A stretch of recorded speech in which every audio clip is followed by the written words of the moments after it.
మిత్రమా, చూసి రమ్మంటే కాల్చి వచ్చాడని అందరూ హనుమంతుని అంటారు. కానీ ముందు ఆయన తోకని కాలిస్తేనే లంకని కాల్చాడని ఎవరు అనరు. మనుషులు కూడా అంతే మిత్రమా. ముందు వాళ్ళు ఏమన్నారో అది చెప్పరు, మనం ఏమన్నామో అది మాత్రమే చెప్తారు. హక్కుల కంటే బాధ్యత గొప్పదంటుంది రామతత్వం. కష్టంతో కలిసి నడవమంటుంది సీతతత్వం. కుటుంబం బాధ్యత పంచుకోమంటుంది లక్ష్మణతత్వం. నమ్మిన వారి కోసం తెగించమంటుంది ఆంజనేయ తత్వం.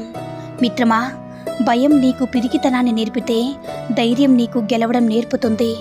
భయం పక్కన పెట్టి ధైర్యాన్ని ఆయుధంగా చేసుకుని కష్టాలను ఓడించి జీవితాన్ని గెలుచుకో మిత్రమా. మనం ఏదైనా మౌనంగా భరించినంతకాలం మనం మంచి వాళ్ళమే. ఎప్పుడైతే భరించలేక ఎందుకు అని ఎదురు ప్రశ్నిస్తామో అప్పుడే మనమెంత మంచి చేసినా అన్నీ మర్చిపోయి మరి మనకు ఎక్కడా లేని చెడుతనాన్ని అంటగట్టి మనకి తెలియకుండా మనల్ని ప్రపంచానికి ఇంకోలా పరిచయం చేస్తారు ఈ మనుషులు. మిత్రమా, తప్పు చేసి కూడా నిజాయితీ పరుల్లాగా చలామణి అవుతున్న వారికంటే ఏ తప్పు చెయ్యకపోయినా నిజాయితీ నిరూపించుకోలేక తప్పుడు మనుషులుగా ముద్రపడే వాళ్ళే ఎక్కువ.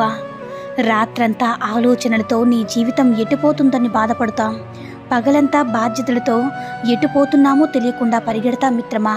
ఒకటి గుర్తించుకో మిత్రమా, జ్ఞానం ఏం మాట్లాడాలో చెప్తుంది, సంస్కారం ఎలా మాట్లాడాలో చెప్తుంది, సామర్థ్యం ఎంత మాట్లాడాలో చెప్తుంది, తెలివి అసలు మాట్లాడాల్సిన అవసరం ఉందో లేదో చెప్తుంది మిత్రమా. మనవి కాని బంధాలు దగ్గర చేసి పరీక్ష పెడుతుంది ఈ కాలం. పరీక్షల్లో గెలిస్తే ఆ బంధం ఇచ్చే తీపి జ్ఞాపకాలతో జీవితం ఆనందంగా గడిచిపోతుంది. పరీక్షల్లో ఓడిపోతే ఆ బంధం ఇచ్చే గాయాలతో భారంగా గడిచిపోతుంది. జీవితం ఖచ్చితంగా ప్రతి పరిచయం, ప్రతి బంధం ఏదో ఒక జ్ఞాపకాన్ని ఇచ్చే వెళ్తుంది మిత్రమా. తీయగా ఉంటే మింగేస్తారు, చేదుగా ఉంటే ఊసేస్తారు. అందుకే మనం ఎప్పుడు కూడా ఉప్పులా ఉండాలి. ఎంతవరకు అవసరమో అంతవరకే వాడుతారు. మిత్రమా, జారిపడి కన్నీటి చుక్క బరువుగా ఉండకపోవచ్చు, కానీ దానిలో దాగి ఉన్న బాధలు, భావాలు మాత్రం బరువైనవి. అవునా? ఒకటి గుర్తుంచుకో మిత్రమా, బాధ మనల్ని బలవంతులుగా ఎలా అవ్వాలో నేర్పుతుంది. భయం మనం చురుగ్గా ఎలా ఉండాలో నేర్పుతుంది. మోసం మనకి తెలివిగా ఎలా ఉండాలో నేర్పుతుంది మిత్రమా. ఓటమి లేని వాడికి అనుభవం రాదు, అనుభవం లేని వాడికి జ్ఞానం రాదు. గెలిచినప్పుడు గెలుపును స్వీకరించు, ఓడినప్పుడు పాఠాన్ని నేర్చుకో. ఎలా నిలదొక్కున్నావు అనేది కావాలి మిత్రమా. ఒకటి గుర్తుంచుకో మిత్రమా, ఈ ప్రపంచంలో చాటుగా మాట్లాడేవాడు చాక్లెట్లా కనిపిస్తాడు, కానీ సూటిగా మాట్లాడేవాడు మాత్రం సూదిలా అనిపిస్తాడు. అవునా? ఎదగాలంటే ఒదిగి ఉండడం నేర్చుకోవాలి, గెలవాలంటే ఓటమిని ఒప్పుకోవడం నేర్చుకోవాలి. సర్దుబాటు లేనిదే జీవితంలో ఏది కూడా సంపూర్ణం కాదని గుర్తుంచుకో మిత్రమా. ఆకలితో కాలుతున్న కడుపు, ఖాళీ జేబు, ముక్కలైన మనసు చెప్పే పాఠం ఎవ్వరూ కూడా నేర్పించలేరు. మిత్రమా, సంతోషంగా ఉన్నప్పుడు వాగ్దానాలు చేయకు, కోపంగా ఉన్నప్పుడు సమాధానం ఇవ్వకు, నిరాశలో ఉన్నప్పుడు నిర్ణయాలు తీసుకోకు. మిత్రమా, మన ఆలోచన విధానాన్ని బట్టే మంచి చెడు ఆధారపడి ఉంటాయి. మూడో వ్యక్తి మాటలను ఎప్పుడైతే నమ్ముతామో అప్పుడే మనశ్శాంతిని కోల్పోతామో. విషబీజాలు నాటిన వాళ్ళు బాగానే ఉంటారు.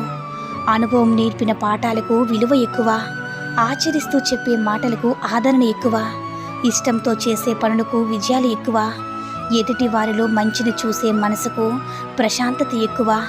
మిత్రమా, నా జీవితం గొప్పది అని ఎప్పుడు కూడా గర్వపడకు.